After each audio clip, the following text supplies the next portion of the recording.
The invasion begins. The skies above Earth darkened without warning.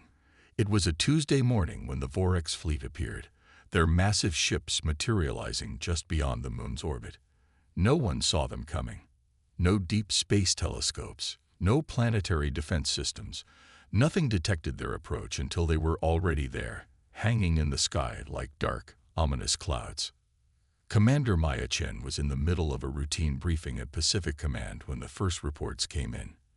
At 42, she had spent her entire adult life preparing for threats. But nothing like this. "Sir, we got unidentified objects appearing in Earth orbit," her communications officer stammered, the color draining from his face. "Hundreds of them. They're everywhere." Chen pushed past him to see the radar display. The screen showed a mass of objects encircling the planet, a blockade of alien ships that had appeared from nowhere. "Get me the president," she ordered, her voice steady despite the hammering of her heart. "And somebody tell me how the hell they got past our early warning systems." But there was no time for answers. Within minutes, the first attacks began. The Vorek ships didn't target military installations first, as humanity's war strategists might have expected. Instead, they struck at symbols: the Eiffel Tower in Paris, the Empire State Building in New York, the Burj Khalifa in Dubai.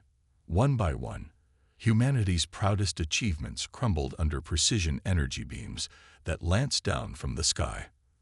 "They're sending a message," Chen muttered as she watched the live feeds. "They want us to know how outmatched we are." The United Nations convened an emergency session, but it was cut short when the Vorex vessels positioned themselves above major government buildings worldwide. The aliens made no attempts at communication. No demands, no ultimatums, just systematic destruction. Earth's military forces scrambled to respond. Fighter jets took to the skies, only to be swatted away by invisible energy fields.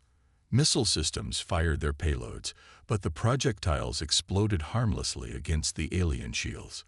Nuclear deterrents were rendered useless. Any missile with a nuclear warhead simply disappeared mid-flight, as if erased from existence. In the Pacific Command bunker, Chen watched the global defense grid collapse piece by piece. The room was filled with the sounds of desperate communications, of countries reporting their defenses neutralized, their cities burning. "Commander," a voice called out. Chen turned to see Dr. Elias Wright, head of the Defense Advanced Research Division. His face was gaunt, his eyes wide with a mixture of fear and something else. "Hope." "What is it, Wright?" Chen asked, gesturing for him to speak quickly. "Project Mindlink," he said, his voice low. "I think it might be our only chance." Chen felt a chill run down her spine. Project Mindlink was a theoretical defense system, so experimental and ethically problematic that it had been shelved by 3 successive administrations. It was based on the discovery that human brains emitted a unique quantum field when working in concert, a field that could, theoretically, be amplified and weaponized. Mindlink was never approved for deployment, Chen said, but her voice lacked conviction. "What choice did they have?" "With respect, Commander, we're looking at the end of human civilization." Wright's voice trembled. "The Vorex aren't here to negotiate. They're here to eradicate us. Mindlink is ready. We just need authorization." Chen looked back at the screens showing devastation spreading across the globe. Cities in flames, millions dead already, and conventional weapons proving useless. She made her decision. "Get me the president again," she ordered. "And Wright, prepare your team. If we get approval, how long until Mindlink can be operational?" 12 hours to bring the global network online," Wright replied. "But we'll need volunteers, millions of them. The more human minds we connect, the stronger the field." Chen nodded grimly. "If the president authorizes this, we'll have volunteers. Everyone on Earth has a stake in this fight now." The call to the president was brief. With most of Washington, D.C. in flames and the government operating from a mobile command center, the authorization came quickly. Project Mindlink was given the green light. What followed was the largest coordinated human effort in history.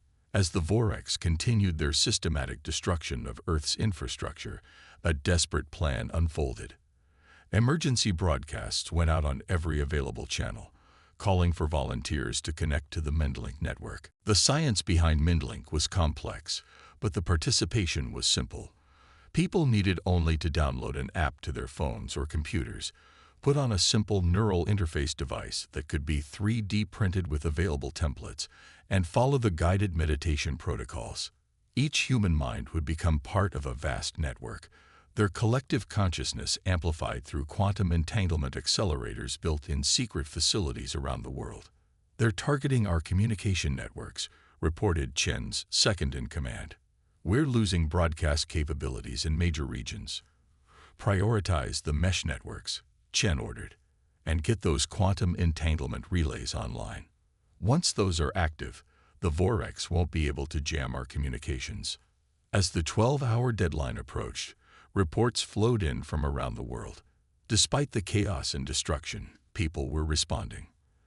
The Mindlink app had been downloaded 2 billion times and counting. Humanity, facing extinction, was uniting in a way never before seen. Dr. Wright worked frantically with his team, monitoring the growing neural network. "It's incredible," he told Chen during a brief update.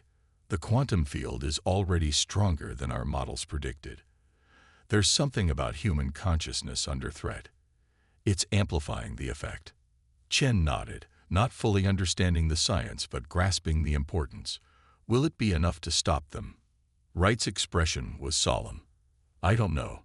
The Voreks technology is beyond anything we've encountered. But Mindlink doesn't just amplify our thoughts. It creates something new, something we've only begun to understand." As the final hour approached, the Voreks fleet began to reposition. Their ships, which had been spread across Earth's atmosphere, started to converge. Intelligence analysts suggested they were preparing for a final, coordinated strike, one that would leave Earth uninhabitable. In the command center, Chen watched the alien ships with a mixture of dread and determination. Around the world, billions of humans were connecting to Mindlink, their combined consciousness beginning to form something greater than the sum of its parts. "This is our last stand," Chen announced to her team. "Whether Mindlink works or not, I want you all to know that humanity will not go quietly. We will fight until our last breath." The room fell silent as everyone contemplated what was coming. The greatest test humanity had ever faced was about to begin, and their only hope lay in a technology they barely understood, and the collective will of billions of human minds united against an implacable enemy. As the Voreks fleet completed their formation, the countdown to activate Project Mindlink reached 0. The final battle for Earth was about to begin. Humanity's hidden weapon. The Mindlink activation sequence began with a subtle hum that seemed to resonate through the very air. In command centers, refugee camps, and hidden bunkers around the world, people reported the same phenomenon, a feeling of connection, as if the boundaries between individual minds were beginning to blur. Commander Maya Chen felt it too, a strange sensation like standing in a crowded room with everyone whispering at once, yet somehow being able to understand every voice. She had volunteered for the neural interface herself, despite concerns from her staff. If she was asking billions to take this risk, she would not stand apart from them. "Quantum field strength increasing exponentially," reported Dr. Wright, his eyes fixed on the readings flooding his screens. "The entanglement is stable. We're linking more minds every second." Outside, the Voreks fleet had completed their repositioning. Their massive ships now formed a perfect geometric pattern in the sky, a vast lattice that seemed to pulse with energy. Intelligence analysts had no idea what it meant, but everyone felt the same foreboding. This was the prelude to their final attack. "All stations report readiness," Chen ordered, her voice steady despite the pressure. "Whatever happens, we hold the line. For Earth." The first sign that something extraordinary was happening came not from the military's sophisticated equipment, but from civilians connected to Mindlink. Reports flooded in of people experiencing shared visions, of somehow seeing the Voreks ships from impossible angles, as if they were viewing them from space without telescopes. "It's working," breathed Wright in astonishment. "The quantum field is extending beyond our physical limitations. Somehow, human consciousness is reaching out." On screens throughout the command center, the readings from the Mindlink network spiked dramatically. The collective focus of billions of human minds was creating something unprecedented, a unified consciousness that stretched beyond normal perception. And then the Voreks attacked. Their weapons were like nothing humanity had seen before, beams of energy that seemed to distort reality itself, bending light and matter as they struck Earth's surface. Cities that had survived the initial onslaught were now being systematically erased, the very ground beneath them transformed into churning chaos. But something unexpected happened. As the alien weapons discharged, millions connected to Mindlink simultaneously reported the same thing. They could see how the weapons worked. Not with their eyes, but with their collective consciousness. The Voreks technology manipulated quantum states, shifting probability, and restructuring matter at its most fundamental level. And more importantly, they could see weaknesses. "This is incredible," Wright exclaimed, his fingers flying over his console. "The network is feeding us information about Voreks technology that our instruments can't detect.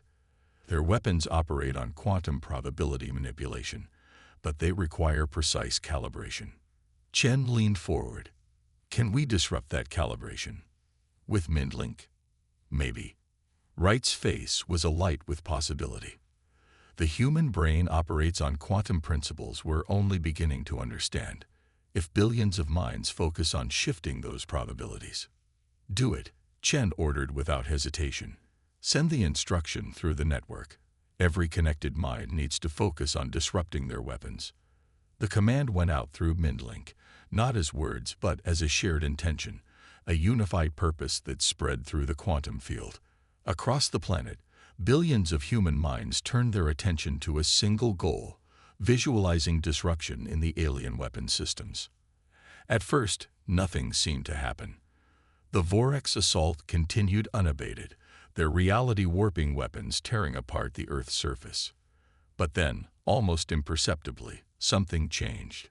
Some of the energy beams began to waver, their perfect coherence disrupting as they encountered an invisible resistance. "It's working," shouted one of the analysts. 20% of enemy weapons showing instability. The effect snowballed. As more humans witnessed the success, their collective confidence grew, strengthening the quantum field. The disruption spread through the Voreks fleet like a virus, jumping from ship to ship as human consciousness interfered with alien technology. The Voreks, faced with this unexpected resistance, intensified their attack. Their ships began to pulse with new energy signatures, attempting to compensate for the disruption. But humanity's response evolved just as quickly. Through Mindlink, people weren't just sharing thought but experience. Every success, every insight into alien technology, instantly distributed to billions of minds. In orbit, the first Voreks ship faltered. Its weapons systems failed completely, the probability manipulation collapsing as human consciousness imposed its own order on quantum chaos. The ship drifted out of formation, its perfect geometric position disrupted. Then another ship failed, and another. "They're retreating." The shout came from multiple stations at once. On the main screen, the pattern of Voreks ships was breaking apart. Some vessels were already accelerating away from Earth, while others struggled with cascading system failures. Commander Chen didn't allow herself to hope yet. "Stay focused," she ordered. "Keep the pressure on until every last one of them is gone." Through Mindlink, she felt the collective determination of humanity surge in response. The quantum field strengthened further, no longer just disrupting Voreks weapons, but actively interfering with their ship systems. The aliens, who had arrived with overwhelming technological superiority, found themselves defenseless against a weapon they couldn't have anticipated. The unified will of an entire species fighting for survival. The retreat became a rout. Voreks ships disappeared into faster-than-light travel, fleeing the Earth's orbit in disarray. Those that couldn't escape fast enough suffered catastrophic system failures. Their hulls breached as quantum probability turned against them. 3 hours after Mindlink's activation, the last Vorex ship vanished from Earth's skies. The invasion was over. But the Mindlink persisted. Throughout the planet, billions remained connected, their consciousness still unified in a vast, invisible network. The experience was transformative. For the first time in human history, people weren't just communicating. They were truly understanding one another, experiencing thoughts and emotions across barriers of language and culture. In the command center, Chen watched the empty radar displays with wonder and a touch of apprehension. "What happens now?" she asked softly. "We've created something entirely new here. This connection between minds. It changes everything." Dr. Wright nodded, his expression thoughtful. "The quantum field is stable. People are choosing to stay connected. I don't think we could shut it down now even if we wanted to."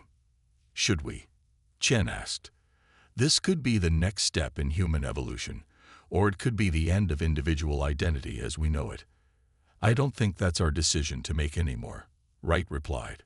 "This is something humanity will have to figure out together. Literally together." As the days passed, the truth of their victory spread throughout the recovering Earth. The Vorex, for all their advanced technology, had fatally underestimated humanity. They had prepared for conventional warfare, for weapons and tactics they understood. They never considered that humans, with their seemingly primitive technology, possessed something unique in the galaxy, minds that operated on quantum principles, capable of collective consciousness on a scale never before encountered. Reports from the furthest human colonies confirmed what everyone suspected. The Vorex retreat wasn't limited to Earth. Their entire fleet was abandoning human space, pulling back to their core systems. The message had been sent. Humanity was not to be trifled with. 1 month after the invasion, as Earth began the long process of rebuilding, Commander Chen stood on a hillside overlooking what remained of San Francisco. The city was in ruins, but already construction crews were at work, their efforts coordinated with unprecedented efficiency through the persistent Mindlink. "We've received a transmission," said a voice behind her. Chen turned to see Dr. Wright approaching, tablet in hand. "It's been translated from the Vorex language." "What does it say?" Chen asked, though part of her already knew. The knowledge had rippled through Mindlink moments before Wright arrived. "It's a formal declaration," Wright said. "They're acknowledging Earth and all human colonies as sovereign territory, not to be approached under any circumstances." He paused, a slight smile touching his lips. "They're also spreading the word to other species. Apparently, we're being classified as a dangerous psychic race." Chen laughed despite herself. "Not exactly accurate." "No," Wright agreed. "But it's simpler than explaining that we stumbled upon quantum consciousness when pushed to the brink of extinction." Together, they looked out over the rebuilding city. Through Mindlink, Chen could feel the determination of those working below, their hopes and fears, their unbreakable drive to recover from devastation. Humanity had been tested as never before, and in responding to that test, had discovered something profound about themselves. "What do you think they'll say about us?" Chen asked. "In the wider galaxy, I mean." Wright considered this. "I think they'll say that humans are the species you should never corner. That when pushed to the edge, we don't just fight back, we evolve." Chen nodded, feeling the truth of this ripple through the vast, invisible network connecting her to billions of others. The Vorex had come to conquer a divided planet of individuals. Instead, they had inadvertently created something new, a humanity united not just in purpose, but in mind. And that unified humanity was now looking to the stars, ready for whatever might come next. The message was clear to any watching eyes in the cosmos. Earth was protected, not by weapons or walls, but by the most powerful force in the universe, the collective will of humanity, awakened to its true potential.